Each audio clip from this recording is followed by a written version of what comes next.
Assalamualaikum warahmatullahi wabarakatuh. Yuk kawan, kita belajar lagi tentang sensor max. Nah, ini barangnya. Apa itu sensor max? Sensor max adalah perpaduan daripada 3 buah sensor ya. 3 buah sensor dijadikan satu, gunanya untuk meneliti atau menghitung kadar udara sebelum masuk ke ruang bakar. Sesuai dengan singkatannya ya, modul air quantity sensor. Jadi ini modul fungsinya untuk menghitung jumlah kualitas udara yang masuk ke ruang bakar. Oke, apa saja yang dihitung? Nah, yang dihitung adalah gini. Kita mulai dari pengenalan barang dulu. Nah, dalam sensor max ini ya, mohon maaf ya sebelumnya, karena video ini sebenarnya untuk pemula saja ya, bukan untuk kelas yang sudah senior. Jadi ini hanya permintaan dari teman-teman kita yang masih tahap pemula. Jadi untuk senior mohon untuk tidak melihat atau abaikan saja, karena ini hanya permintaan bagi tingkat pemula. Oke, kita lihat dulu. Di sini, di dalam sini ada tulisannya ya, V, ada T, ada G, ada M, ada A. Gitu. Apa saja itu? Oke, kita mulai. V adalah voltase, gitu. Berarti VCC, tegangan catu untuk modul ini. T itu apa? T adalah output dari TPS, gitu, TPS. G adalah ground. M adalah IAPS atau pressure, manifold air pressure, ya, IAPS kalau istilahnya. Dan A adalah IAT, intake air temperatur. Ini barangnya. Kalau pressure, ini barangnya di sini. Oke, kita bahas satu-satu ya. Dari intake air pressure. Apa itu intake air pressure? Intake air pressure adalah sebuah barang gitu, sebuah transducer atau sebuah NTC. Kalau NTC itu negatif temperatur current, gitu, temperatur current. Dia itu mempunyai grafik seperti ini, gitu. Kalau suhunya semakin naik, maka resistansinya akan semakin turun. Nah, kalau kita mau memposisikan, misalkan kita kehabisan barang, kita mau memposisikan sebuah NTC, sebuah IAT, gitu, pada posisi kerja suhu berapa? Ada di kisaran 1 kilo sampai 68 kilo. Model penggantian part dengan air itu sebenarnya boleh dan tidak boleh. Bolehnya sih begini, kalau boleh sementara. Kalau sementahun tidak boleh, selamanya tidak boleh, karena akan mengganggu kinerja motor itu sendiri. Efektivitas akan sangat berkurang. Barangnya seperti apa, Mas? Kalau saya bisa kasih tunjuk, sebenarnya barangnya seperti ini, gitu. Sebentar. Nah, kecil, termasuk ini, kecil ya. Ini sekecil ini bisa merespon. Ini suhu saya sekitar 32. Nah, ini kan bisa naik langsung. Nah, semacam itu. Jadi ini isinya NTC. NTC itu juga berlaku untuk EOT, juga sama, barangnya ada di dalam sini, sama juga seperti EOT ya. Semua seperti ECT juga hampir sama barangnya, sama, cuma kemasannya dan bentuknya saja yang berbeda, ditanam dalam bentuk logam dan bentuk lain. Nah, fungsi kerjanya itu begini, cara kerjanya. ECM itu kan memberikan tegangan 5 volt ya keluar. Itu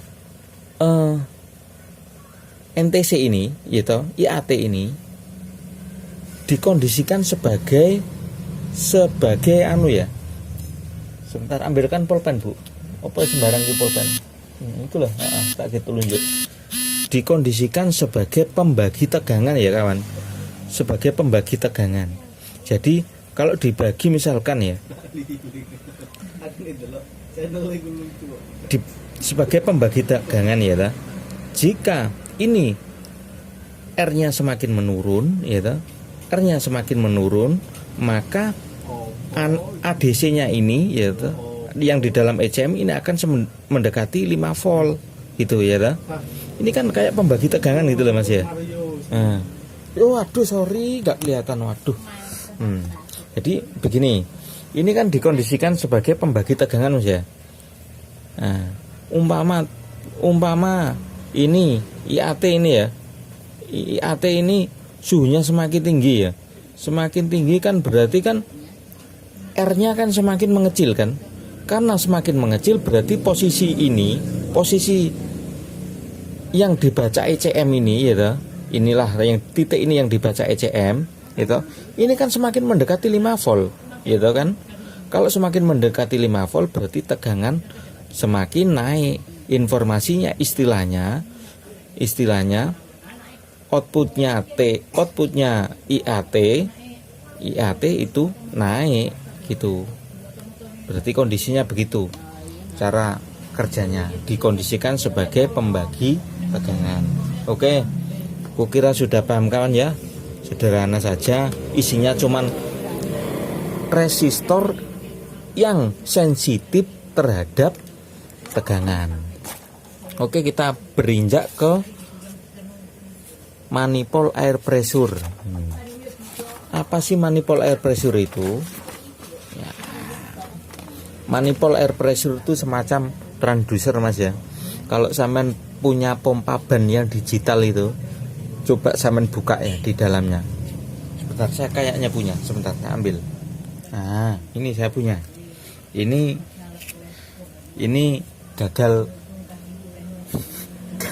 Ceritanya ini gagal gagal eksperimen. Saya mau bikin pressure pump, bisa dipakai beberapa kali, cuman habis itu kemasukan ini membrannya ini kemasukan bensin, jadi hancur. Jadi pembacaannya tidak. Dulu pertama sih bagus Mbak ya. Mas ya. Pertama sih bagus.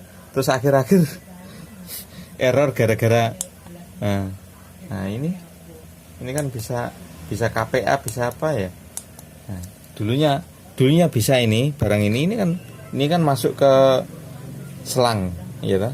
Masuk ke selang. Ini gagal eksperimen. Ya, ceritanya. Wes kita bahas ya. Kita bahas yang pressure-nya ini. Nah, ini kan membran Mas ya. Membran. Ya, yang di EAP juga sama, ada membrannya kayak ini. Kayak ini, membran. Membran ini semacam membran silikon. Ini kalau kena tekanan ada voltasenya yang berubah, tapi kecil sekali. Nah, oleh karena itu dikuatkan di dalamnya itu ada penguat gitu. Mana barangnya? Di sini tuh sudah ada penguatnya. Nah, didorongkan oleh sebuah penguat ya toh, sebuah transistor. Outputnya tegangannya bervariasi ya toh. Jika pressure, istilahnya jika tekanan mendekati tekanan udara ya, seperti kita di luar begini Mas ya, kan tekanan udaranya kan biasa begini, 1 atmosfer sama dengan ini Mas ya. Itu kan tegangan IAT kan ada di 42 volt. Begitu mesin bunyi, dia akan jatuh Mas. Nah, jatuh tegangannya akan jatuh menjadi sekitar 1 volt gitu. Tegangannya akan jatuh Mas ya, karena dihisap, karena langkah hisap gitu. Kalau begini, kalau motor sudah bunyi Mas ya, motor sudah bunyi begitu langkahnya kan ya, buang hisap kompresi kerja, buang hisap kompresi kerja, kan rutin terus ya. Buang hisap kompresi kerja, buang hisap kompresi kerja, kan terus gitu. Maka saat hisap ini Mas ya, nah, saat hisap ini pressure mesti jatuh begini Mas. Nah, istilah jatuh begini. Nah, begitu. Saat ini anggap satu atmosfer. Nah, anggap saja ini satu atmosfer, tekanan udara seperti kita di luar begini. Nah, saat hisap itu mesti pressure-nya jatuh. Nah, saat jatuh ini bisa sampai segini, bisa sampai gitu, bisa sampai segini, terserah. Tinggal kondisi mesinnya bagaimana. Nah, sebenarnya nilai jatuh inilah ya juga yang dipakai oleh mesin mendeteksi kapan itu langkah hisap, kapan itu langkah kompresi, kapan itu kerja, kapan itu buang. Jadi memulai sebuah siklus itu ditentukan oleh langkah hisap kalau motor sejenis IAP, sejenis yang ada intake air pressure-nya. Kalau yang nggak ada intake air pressure-nya gimana? Kalau yang nggak ada intake pressure, nggak ada IAP-nya seperti jenis beat dan lain sebagainya ya, beat dan lain sebagainya yang nggak ada begini-beginiannya, yang nggak ada sedotannya begini, yang nggak ada barangnya seperti ini, itu yang dipakai adalah menentukan awal sebuah posisi adalah RPM. RPM itu kan mama kita ngeslah ya, double starter ya. Misalkan saya taruh di sini ya, saya taruh di sini. Pada waktu kompresi kan dia begini Mas. Nah, pada waktu kompresi kan RPM kan ada perlambatan walaupun sedikit. Jangan anggap sedikit Mas, tapi ya kita tulis lah. Kita jadikan bentuk, kalau kita sedikit ini kelihatan kayak nggak kelihatan ya. Ini perkiraan aja. Kan ada perlambatan lah. Perlambatan inilah yang digunakan untuk menentukan awal daripada sebuah siklus. Makanya kalau pertama kita lihat di scanner Mas ya. Kita lihat di scanner itu kalau pertama kali sebuah siklus pembakaran kita bunyikan motor cek segreng, lihat itu mesti ngaco dulu, semburan-semburannya juga ngaco, pengapian juga ngaco. Begitu sudah mencapai suhu kerja daripada O2, semuanya akan mulai normal. O2 sudah bekerja, maka semua akan dihitung tepat menggunakan sensor CKP ya. Sensor CKP yang sudah dipakai patokan. Nah, ini juga yang dipakai membedakan kapan itu putaran awal, kapan itu putaran kedua. Ini sejenis ini yang dipakai. Oke, kukira sudah paham ya. Nah, biasanya kasusnya kalau IAP itu ya, kalau nggak bisa respon, dia nggak bisa respon gitu Mas ya. IAP ini kalau nggak bisa respon, misalkan ini saman coba saman buntu, kalau nggak percaya dibuntu aja pakai plastik. Kalau pengen lihat bagaimana reaksinya, silakan dibuntu pakai apalah, silakan dibuntu. Nilai kevakumannya kan 0. Dia akan berada di sini. Nah, nilai kevakumannya dia akan tetap berada di suhu di tekanan atmosfer. Maka respon motor akan sangat berkurang karena patokannya hanya pada TPS. Pada TPS dan RPM. Sama hentak nggak akan mau, iya tuh. Nggak akan mau sama nentak, terkecuali sama pelirit gas pelan-pelan gitu, pelan mau. Kalau sama nentak nggak mau. Respon pertama dibaca oleh IAP. Oke, kita lanjut ke TPS. Nah, ini Mas. Sebentar, barangnya masih di luar. Saya ambil dulu ya. Nah, ini sekarang tinggal throttle position sensor. Kalau bayangan kita itu kan TPS itu kan mesti potensio, ya kan? Nah, kalau Yamaha itu potensionya di mana Mas? Nah, lihatnya kan kayak keranjang gini. Kayak keranjang gini. Ini apa? Gesekannya di mana? Kan nggak ada gesekan lah. Pertanyaan mendasar bagi kawan-kawanku pemula itu biasanya begitu. Oke, kita bahas. Apa sebenarnya TPS pada motor jenis Yamaha series atau TPS non bersinggungan? Begini Mas ya. TPS jenis Yamaha series begini ya. Itu adalah terbuat dari linear hall sensor Mas ya. Ya toh? Linear hall sensor. Linear hall sensor. Loh. Yang Mas bahas yang kemarin-kemarin itu yang apa? Kan mestinya gitu. Yang kemarin-kemarin itu seperti yang di CKP itu. Yang CKP itu bukan linear, itu digital hall sensor. Outputnya itu berupa kondisi high dan low, nyala dan tidak. Wes, kalau gampangannya begitu. Orang awam macam kita itu bahasnya nyala dan tidak. Nah, kalau ini outputnya itu berupa tegangan variatif Mas. Berupa tegangan variatif 0,6 sampai 4,5. Nah, linear hall sensor itu begini Mas. Cara kerjanya itu cepatnya begini. Istilahnya gamblangnya itu begini. Ini kan semacam transducer magnet ya. Transducer magnet lah istilahnya. Ini keluarannya kecil sekali wes. Dikuatkan, anggap ini sebagai penguat linear. Nah, penguat linear dikuatkan lagi oleh transistor. Nah, ini jenis yang mempunyai output linear bervariasi outputnya ya. Outputnya bervariasi. Nah, begini.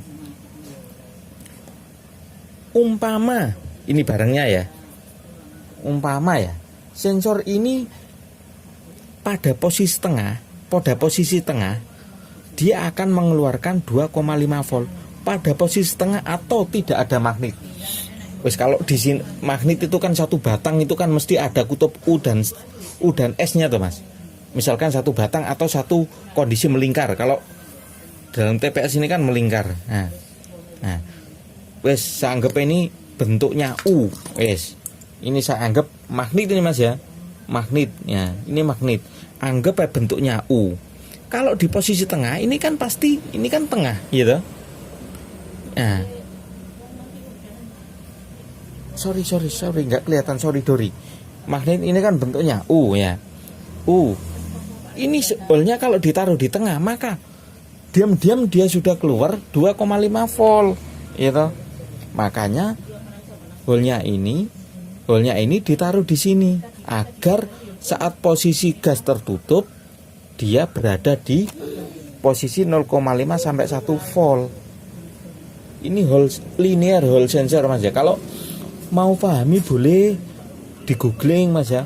Apa sih linear hall sensor itu? Nah, nanti biar kepahamannya semakin mendalam. Kalau saya menerangkan hanya sekedarnya saja Mas ya, agar kita itu istilahnya nggak lama-lama durasinya, secukupnya saja, sebagai dasar-dasarnya saja, agar timbul gambaran terhadap barang kalau terjadi suatu masalah atau problem, gambaran atau angan-angan kita itu ada.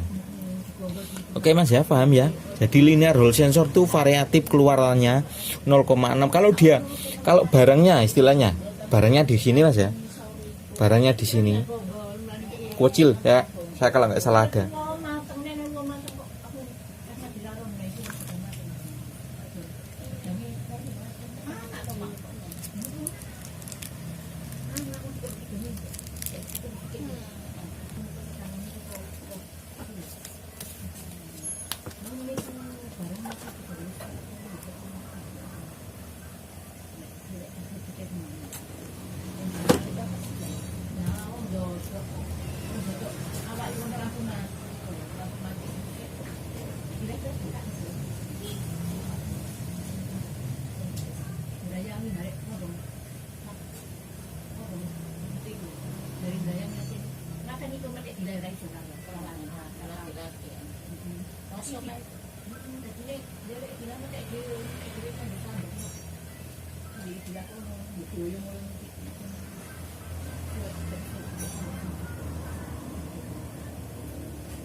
Apa? Nah, kok jangan pendol sak pak itu. Nah, itu dari suara karikan yang keluar.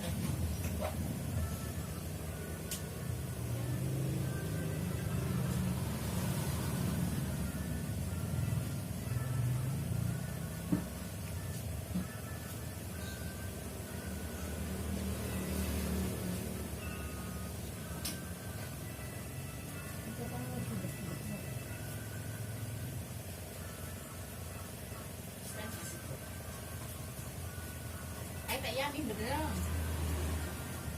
Malah ibu tuh ora. Oh, jangan omah deh, Bapak.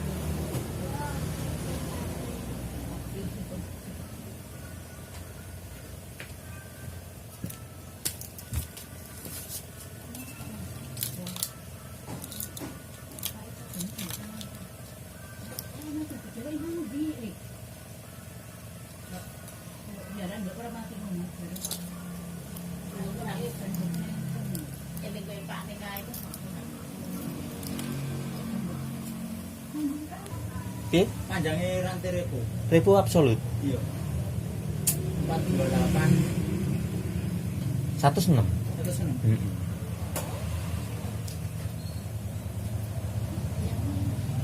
Itu pipin di kepala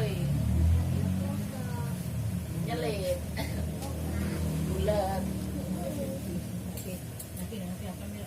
Bidang bayar. Astagfirullah, bidang bayar. Kayak uang yang tadi dipikir dulu. Dia ora iso rasane derek budi kok. Kayak gitu. Makan itu kenapa? Kapan apa cicir gak? Jadi kita mulai kawan ya pengukuran. Sebenarnya teknik semacam ini sangat tidak dianjurkan karena ini dapat merusak kabel dan soket-soketnya. Kalau kita tidak ada bertujuan untuk edukasi, hampir tidak pernah semacam ini saya lakukan. Oke, kita mulai kawan ya. Nah, ini sangat bergerak tidak stabil. Ini tegangan TPS saat 0 derajat. Saat 0 derajat. Coba kita buka katubater play-nya. Nah, dia naik turun lah. Nah, itulah tegangan TPS. Dia linear Hall sensor, gitu. Tegangannya naik berdasarkan medan magnet yang diterima oleh kurungannya atau keranjangnya. Oke, kita matikan dulu, pindah ke soket lain.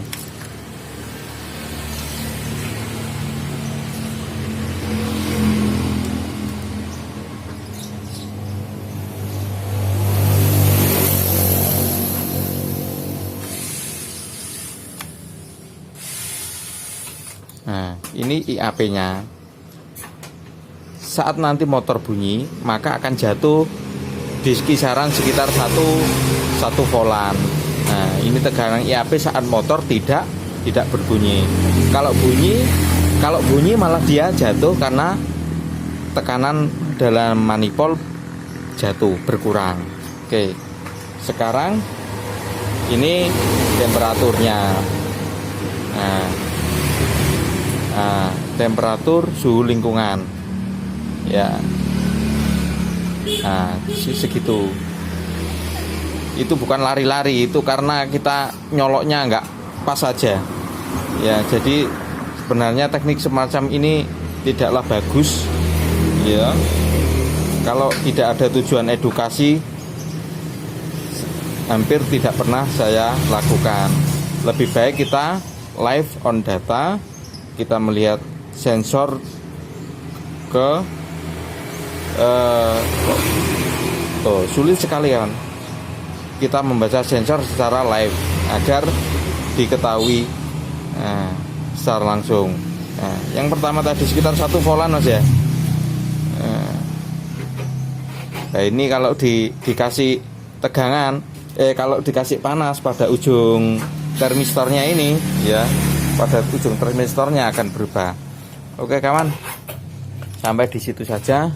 Kiranya semoga apa yang saya sampaikan ini bisa menjadi gambaran gitu, agar suatu saat kita mendapat masalah gitu, kita dapat mencerna sebuah masalah tersebut dengan mudah, akhirnya kita dapatkan solusinya. Oke kawan, sampai di sini semoga apa yang saya sampaikan bisa bermanfaat bagi kawan-kawanku semua. Saya akhiri, assalamualaikum warahmatullahi wabarakatuh.